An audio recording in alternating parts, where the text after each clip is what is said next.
O Concílio de Jerusalém é o título da lição 6 na classe dos adolescentes e eu sou o professor Denis Pereira, presbítero da AD Belém, Campinas, que é um presidido pelo pastor Paulo Freire, e é um prazer recebê-los aqui, superintendentes, professores, coordenadores, alunos e todos que amam a palavra de Deus e a escola dominical. Se você não está inscrito no canal ainda, inscreva-se e ative as notificações, dê like no vídeo, inscritos, não inscritos, deixe o seu comentário que vai aparecer aqui no final, vai aparecer no final para você assistir aqui a aula até o final. Esse canal ajuda você? Eu creio que sim. Então me ajude, eu quero alcançar mais professores que precisam de ajuda. E você me ajuda se inscrevendo, curtindo, compartilhando com o departamento da IBD da sua igreja, assistindo a aula até o final, respondendo as perguntas que faremos aqui durante esta aula, tá certo? Então pegue Bíblia, revista, papel, caneta, bloco de notas e vamos juntos preparar mais uma aula da escola dominical. O Concílio de Jerusalém, a mensagem, o texto destacado, está em Romanos 10:12. Isso vale para todos, pois não existe nenhuma diferença entre judeu e não judeus. Deus é o mesmo Senhor de todos e abençoa generosamente todos os que pedem a sua ajuda. Este é o ponto-chave desta aula. Todos, porque Deus amou o mundo de tal maneira que deu o seu Filho unigênito para que todo aquele que nele crê não pereça, mas tenha vida eterna, tá certo? Bom, nós vamos aqui falar hoje sobre a segunda viagem missionária de Paulo, tá? Na primeira viagem dele surgiu lá um problema doutrinário na igreja, tá? Entre judeus e não judeus. Os judeus acreditavam que os não judeus, para servirem a Deus, precisavam cumprir aí a lei de Moisés, se circuncidar e tal, certo?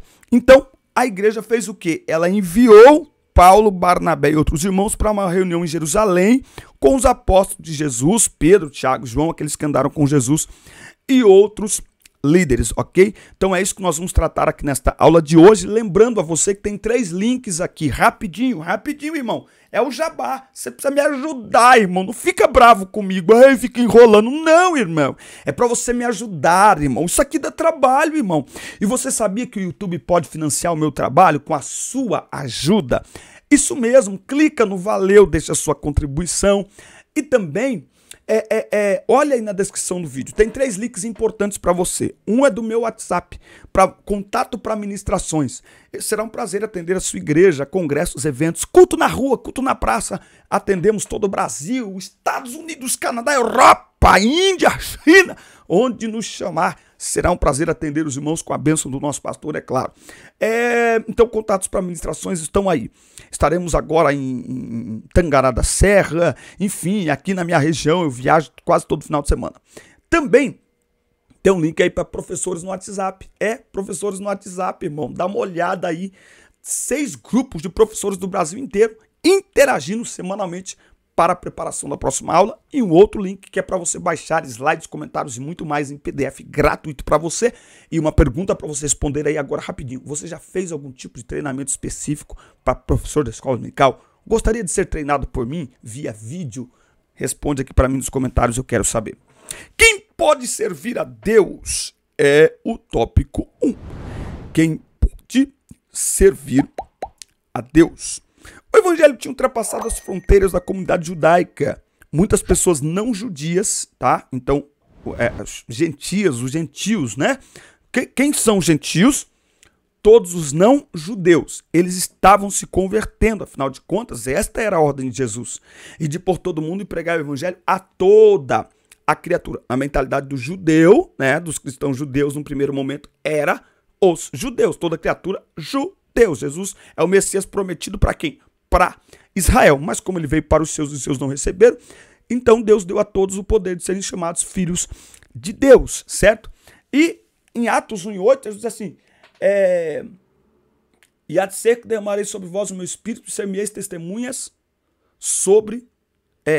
sereis testemunhas tanto em Jerusalém, Samaria, Judéia e até os confins da terra, tá? Eles tiveram dificuldade para assimilar isso ali, certo? E conforme o evangelho foi ocupando outros territórios não judeus e não judeus gentios foram se convertendo ao evangelho, então começou aí a ter algumas discussões. Aí, né? O próprio apóstolo Pedro, lá em Atos 10, ele passou por uma grande experiência. Ele sendo judeu, ele foi convidado para ir à casa de Cornélio, que era um gentio. E quando ele chegou na casa de Cornélio e ele começou a pregar a palavra de Deus, Atos 10 é muito lindo, o contexto todo de Atos 10. Pedro, num primeiro momento, achou, porque assim, o judeu trata o não judeu como imundo, ok? Então Pedro teve um sonho à noite que ele via um lençol segurado por 4 pontas, cheio de todo tipo de animais para se comer, inclusive animais que os judeus consideram imundos, como os porcos, por exemplo. E ele disse assim, eu não como aquilo que é imundo. E ele escutou uma voz que diz para ele, por algumas vezes, não faças imundo ao que Deus purificou. E no outro dia, chegam algumas pessoas o convidando para ir à casa de Cornélio, que era um gentio, imundo, de acordo com os judeus, a sua cultura e a sua religiosidade. Mas enquanto Pedro estava na casa de Cornélio, falando ali para aquele monte de gentios, a Bíblia diz que o Espírito caiu sobre eles e eles foram batizados com o Espírito Santo. Quando Pedro volta para Jerusalém, ele tem que dar explicações a Jerusalém, né? Aos irmãos em Jerusalém. E ele diz assim, como é que a gente pode recusar água para aqueles sobre quem desceu o Espírito Santo, né? Ele fala aqui, Pedro, Atos 11:16. E naquele momento, Pedro falando o que aconteceu na casa de Cornélio. Lembrei-me do que o Senhor havia dito. João de fato batizou com água, no entanto, vós sereis batizados com o Espírito Santo. Portanto, se Deus lhes concedeu o quê? A quem? Quem? Os gentios, lá na casa de Cornélio. O mesmo dom, que dom? O batismo com o Espírito Santo, que dera igualmente a nós, ao crermos no Senhor Jesus Cristo. Quem era eu para pensar em contrariar a Deus? Não é? E adiante do que for exposto, ninguém apresentou qualquer outra objeção e passaram a glorificar a Deus, exclamando. Sendo assim, Deus concedeu até mesmo aos gentios o arrependimento para a vida, tá? Então Pedro teve aí essa experiência que mostrava que Deus trata todos de modo igual. Deus não tem ali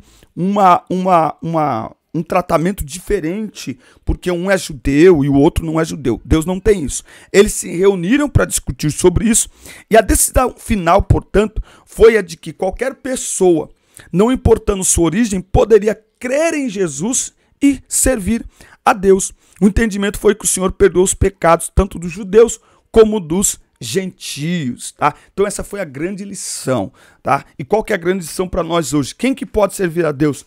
Todas as pessoas podem servir a Deus. Não há nenhum tipo de pessoas. A pergunta que precisamos fazer é se nós estamos prontos para ganhar todas as pessoas para Cristo. Estamos prontos para ganhar aquelas pessoas que têm comportamentos diferentes. Estamos prontos para conviver com alguém que tem um comportamento diferente enquanto ela está sendo transformada pelo poder do Evangelho? Nós precisamos nos fazer aí esta pergunta. E aí, você já se inscreveu no canal? Ainda não? Inscreva-se no canal, meu irmão. Inscreva-se. Ative as notificações. Dê like no vídeo e deixe o seu comentário, que é muito importante para nós. Tópico 2. O que se deve fazer para servir a Deus? Uma segunda questão foi levantada no concílio. Os não-judeus precisavam seguir o estilo de vida judaico para crer em Jesus e ser salvo. Aqui surge uma pergunta muito forte, né? Os judeus queriam que os gentios, os não-judeus, eles seguissem o estilo de vida judaico para crer em Jesus e ser salvo. Ou seja, eles estavam criando impedimentos para as pessoas servirem a Cristo. Qual que é a grande lição aqui que eu já vou dar agora? É que nós não temos o direito de criar nenhum impedimento para quem quer seguir a Cristo. A nossa missão não é criar impedimento. A nossa missão é facilitar. Porque quem muda, quem transforma é o Evangelho. É o Evangelho. Então a igreja precisa ser uma porta aberta para todos. Então Pedro e Tiago, apóstolos de Jesus, Explicaram que não era correto estabelecer regras difíceis para os novos cristãos seguirem. Não é? Não era correto, não era nem mesmo justo criar regras. Jesus nos chamou para a liberdade. E aí o que eles fizeram? E essa é uma lição que nós precisamos hoje. Os dois grupos precisariam ceder para manter uma boa comunhão. Por que nós precisamos aprender essa lição hoje? Nós temos dois grupos na igreja hoje. Nós temos o grupo dos mais antigos, dos tradicionais, daqueles que aprenderam que muitas coisas era pecado, deixou de ser pecado. Mas como eles aprenderam que era pecado, foram disciplinados por estas coisas, então eles não conseguem aceitar que uma nova geração de crentes, que os nossos filhos, por exemplo, não passem pelos mesmos apertos e imposições que eles passaram. Então nós temos irmãos na igreja que se sentem envergonhados porque o filho dele não tem a mesma experiência de fé que ele teve. Então tem irmãos, principalmente obreiros na igreja, que para ele o filho dele é um desviado. Por quê? Porque o filho dele não se comporta como ele tinha que se comportar há 30, 40 anos atrás. Então ele olha para o filho e fala assim, você quer servir a Jesus coisa nenhuma. Eu estou falando de pais que falam isso, hein? Então a gente precisa tomar muito cuidado, precisa ter comunhão. O que é essa comunhão? É esse equilíbrio. Eles acharam aqui um ponto de equilíbrio. Os gentios respeitariam os costumes judaicos, em parte, mas ficariam liberados de toda a tradição da lei para servirem a Cristo. Porque em Cristo, judeus e não judeus formam um só povo, a igreja de Deus. Então, não tem mais. Ou seja, o que eles decidiram? Eles decidiram que nada seria acrescentado ao sacrifício de Cristo para aqueles que desejassem segui-lo, para aqueles que desejassem ser salvos. Em Cristo não há judeu nem grego, escravo ou livre, homem ou mulher, porque todos vós sois um em Jesus Cristo. Pronto. Então, na nossa geração de hoje, nós precisamos achar um ponto de equilíbrio entre a antiga geração, a velha geração, a geração que foi até mesmo maltratada por excesso de zelo, no momento que eu até entendo, e agora essa geração, que é uma geração que tem sim compromisso com a palavra de Deus, mas que é uma geração que já não está mais debaixo de tantos julgos. Ela já não está mais debaixo de tantas imposições. Ah, mas os pastores agora deixam fazer o que quer. Não é que o pastor deixa fazer o que quer. É que muitos pastores entenderam que não é função do pastor colocar ninguém para fora. Não é função do pastor dificultar o caminho da salvação para as pessoas. É simples assim. Pastores novos, pastores antigos que mudaram a mentalidade, mas dentro da igreja há ainda essa rivalidade. Então muitos olham e falam, no meu tempo não era assim. Sabe? E às vezes até contrário ao que o pastor está ensinando para um jovem no corredor, sabe? E olha essa barba aí, rapaz. Isso é barba de crente, isso é cabelo de crente, isso é roupa de crente. Então, os apóstolos estão nos ensinando que é preciso haver aí esse equilíbrio, ok? Eu estou falando aqui com professores, com líderes, estou falando aqui com pastores. Você pode falar para mim como que é aí na sua igreja, como que é na sua igreja. Fala para mim aqui nos comentários. Se um adolescente, eu pergunto para você, responde aí para mim nos comentários. Se um adolescente seu chegar na escola dominical, uma menina chegar de calça, um rapazinho chegar de bermuda, o que você faz com ele? Joga para fora? Manda embora? Ou você acolhe, abraça, conversa, procura saber. Mas no meu tempo não era assim. Mas a igreja não é lugar de vir assim. Cuidado. É preciso equilíbrio. Excesso de zelo tem colocado muita gente para fora da igreja e tem feito muita gente se achar mais santo que os demais. Pronto, falei. Excesso de zelo tem colocado muita gente para fora da igreja e feito muita gente se achar mais santo que os demais. Falta equilíbrio. Preciso ter equilíbrio. Então existem coisas que para mim é extremamente importante. Eu jamais iria de bermuda num culto, mesmo que for um acampamento. Você não vai me ver de bermuda no acampamento. Num culto não vai. Você não vai ver. Ok? Agora isso é pra mim. Agora eu chego no acampamento. Meninada tudo de... As meninas de calça, às vezes até bermuda também. Os meninos de bermuda. Um adolescente lá de boné. Eu vou chegar e vou... Ah, que é isso? Vira bagunça. Não, irmão. Isso é importante pra mim. Amém. Ok? Mas eu preciso ter maturidade pra entender que tem alguém ali que o Senhor ama, que está tratando com a vida dele. Então, eu preciso ter esse controle aí. Ok? Tópico 3 aqui, chegando com o tópico 3, a organização das doutrinas da igreja. Nós vamos falar sobre isso. Que aula linda essa aula aqui. Parabéns aí ao comentarista. Se você não se inscreveu no canal ainda, inscreva-se, ative as notificações, meu irmão. Dê like no vídeo e fala pra mim, você quer ser treinado por mim? Fala pra mim aqui nos comentários. A organização das doutrinas da igreja. Essa reunião para discutir o assunto é chamada de Concílio de Jerusalém, ou Concílio Apostólico.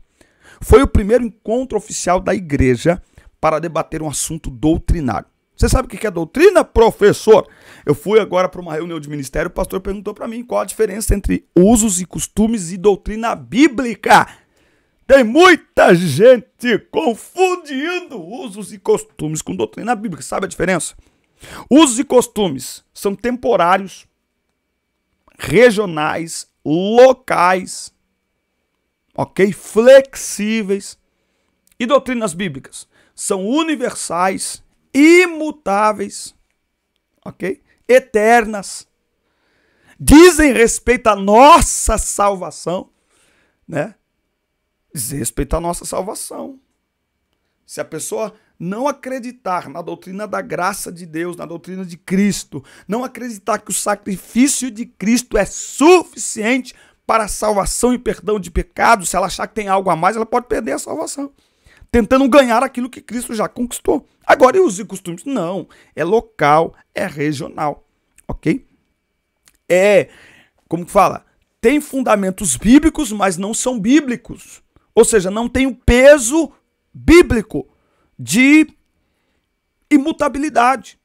É por isso que em muitas igrejas nós temos, novamente, essa falta de equilíbrio. Por quê? Porque vem de uma administração muito focada em usos e costumes. E eu disse numa aula que eu gravei, não lembro agora se foi de jovens, aonde falta doutrina, sobra imposição. Aonde sobra e transborda a doutrina, a imposição é quase desnecessária. Por quê? Porque a palavra muda, ela muda por dentro, de dentro para fora e muda de verdade, tá? Doutrina bíblica é uma crença verdadeira baseada no texto sagrado, né? Então, doutrina bíblica é a palavra de Deus, a própria palavra de Deus, tá? Então, ali, no concílio, foi estabelecida a doutrina de que a salvação em Cristo é para todos, não é? A salvação aí é para todos. E aí, depois disso, o que eles fizeram?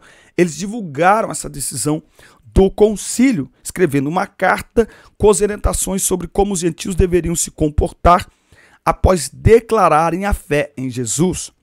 Judas e Silas acompanharam Paulo e Barnabé até Antioquia com a missão de ler e entregar a carta para os irmãos. E como todo o processo foi conduzido pelo Espírito Santo, a decisão foi recebida com alegria. A questão central que foi discutida é sobre o viver pela graça e não pela lei. O que isso significa?